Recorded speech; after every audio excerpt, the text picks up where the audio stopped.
TCN news मध्ये आपले स्वागत आहे। मित्रांनो नमस्कार, मी Nanasaheb Deshpande TCN news media channel तर्फे आपले सर्वांचे मनपूर्वक आभार व्यक्त करतो। कारण राजकीय, सामाजिक किंवा अन्य कोणतेही विश्लेषण असो, आपण आमच्या कार्यावर जेवढा प्रतिसाद, प्रेम आणि प्रोत्साहन दिलेत त्याबद्दल आम्ही आपले मनापासून आभारी आहोत। याच जनशक्तीच्या बळावर आम्ही अन्यायाविरुद्ध ठामपणे उभे राहू शकतो। शोषितांना न्याय देण्याचे सामर्थ्य आमच्यात निर्माण होते। तर मित्रांनो, आज आपण चर्चा करणार आहोत एका अशा प्रकरणाची ज्याने घाटंजीच्या राजकारणात मोठा भूकंप घडवून आणला आहे। घाटंजी भारतीय जनता पक्षाच्या नगराध्यक्ष पदाच्या उमेदवारीतून ज्यांना प्रमुख दावेदार मानले जात होते, त्या प्रसिद्ध व्यावसायिक गजानन ढवळे यांच्याशी झालेल्या अन्यायाची। गजानन ढवळे जे आमदार राजू तोडसाम यांचे निकटवर्ती मानले जातात, ज्यांनी 2-3 वर्ष भारतीय जनता पक्षासाठी आपला वेळ, पैसा, परिश्रम आणि मनापासून सेवा दिली। प्रत्येक पक्ष कार्यक्रमाची जबाबदारी स्वतः घेतली, कार्यकर्त्यांसाठी चहा पाणीपासून भोजनापर्यंतची व्यवस्था स्वतः केली, आपल्या स्वतःच्या सेलिब्रेशन हॉलचे दरवाजे पक्षासाठी कायम खुले ठेवले, गरजेप्रमाणे आर्थिक मदत केली। त्या व्यक्तीला उमेदवारीपासून वंचित ठेवणे हा केवळ अन्याय नव्हे तर विश्वासघात आहे, असा सूर घाटंजी शहरात उमटताना स्पष्ट जाणवतो आहे। भारतीय जनता पक्षाने तथाकथित समाजसेवक म्हणून मिरवणाऱ्या एका व्यक्तीस उमेदवारी निश्चित करून पक्षाच्या मूळ विचारधारेवर आणि कार्यकर्त्यांच्या निष्ठेवर मोठा आघात केला आहे। ज्याचा पक्षाशी कुठलाही विचारसंबंध नाही, कार्यकर्त्यांशी नाते नाही, असा व्यक्ती आज उमेदवार म्हणून घोषित होत असल्याचे पाहून सच्च्या कार्यकर्त्यांच्या भावना खोलवर जखमी झाल्या आहेत। ओबीसी प्रवर्गातील तेली समाजातील गजानन ढवळे यांच्या संदर्भात पक्षाने घेतलेला हा निर्णय संपूर्ण तेली समाजात तीव्र संताप आणि असंतोष निर्माण करणारा ठरला आहे। लाखो रुपयांचा खर्च करून, आश्वासनांच्या नावाखाली फसवून शेवटी एका निष्ठावंत कार्यकर्त्याला वाऱ्यावर सोडणे हा ढवळे यांच्यासारख्या समर्पित कार्यकर्त्यावरचा अन्याय घाटंजीच्या जनमानसात खोलवर उमटला आहे। कालच आयोजित करण्यात आलेल्या भाजप कार्यकर्ता मेळाव्यात ढवळे उपस्थित नव्हते। त्यांनी मोबाईल स्विच ऑफ ठेवला होता आणि खात्रीलायक माहितीनुसार ते लवकरच शहराध्यक्ष पदाचा राजीनामा देण्याच्या विचारात आहेत।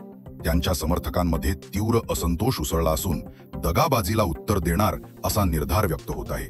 या सर्व प्रकारामुळे भाजपच्या तळागाळातील कार्यकर्त्यांमध्ये नैराश्य आणि असंतोषाची लाट पसरली असून पक्षाच्या नेत्यांच्या चेहऱ्यावर जरी हसू दिसत असले तरी त्यांच्या मनात चिंतेची ज्वाला प्रचंड धगधगत आहे।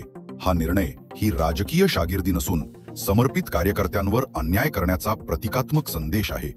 एवढे कष्ट, निष्ठा आणि प्रामाणिकता असूनही अशा वागणुकीला सामोरे जावे लागणे हे प्रत्येक भाजप कार्यकर्त्याच्या अंतःकरणाला वेदनादायक आहे। ज्यांना तथाकथित समाजसेवक म्हणून मिरवले जाते, अशा व्यक्तीला उमेदवारी देणे म्हणजे भारतीय जनता पक्षाच्या मूळ विचारधारेवर आघात करण्यासारखे आहे।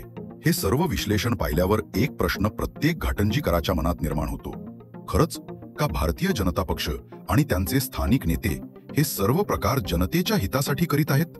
स्पष्ट दिसत आहे असे नाही। हा संपूर्ण खेळ केवळ सत्तेच्या ताब्यासाठी रचला गेला आहे। जर हेतू खरंच विकासाचा असेल तर मग सच्च्या कार्यकर्त्यांवर असा अन्याय का? आणि जर सत्तेचा मोहच उद्दिष्ट असेल तर घाटंजीच्या विकासाची दिशा कोण देणार?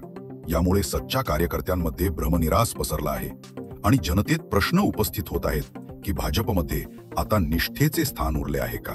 या निर्णयावर पक्षाने शब्दातून सडेतोड उत्तर द्यावे लागेल। कोणत्या निकषांवर या उमेदवाराची निवड झाली?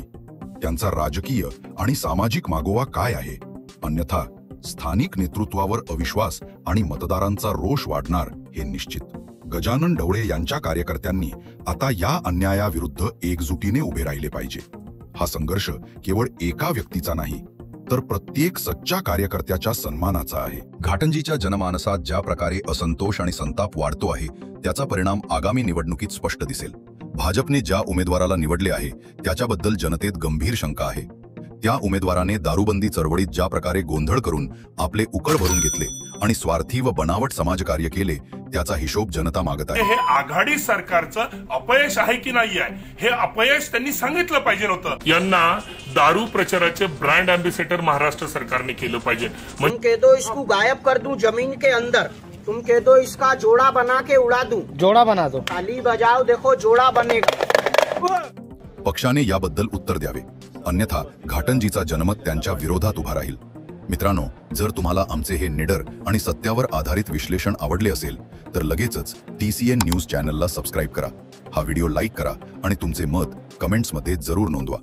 कारण लवकरच आम्ही घेऊन येत आहोत भारतीय जनता पक्षाने या तथाकथित समाजसेवकाच्या दारूबंदी चळवळीत नेमके काय रान उठवले होते, त्यामागचे आर्थिक आणि राजकीय समीकरण काय होते आणि या उमेदवाराचा मूळ मुखवटा कोणता आहे याचे सखोल विश्लेषण आम्ही लवकरच घेऊन येणार आहोत. तोपर्यंत आपली काळजी घ्या आणि सतत TCN न्यूज सोबत राहा. धन्यवाद. जय महाराष्ट्र.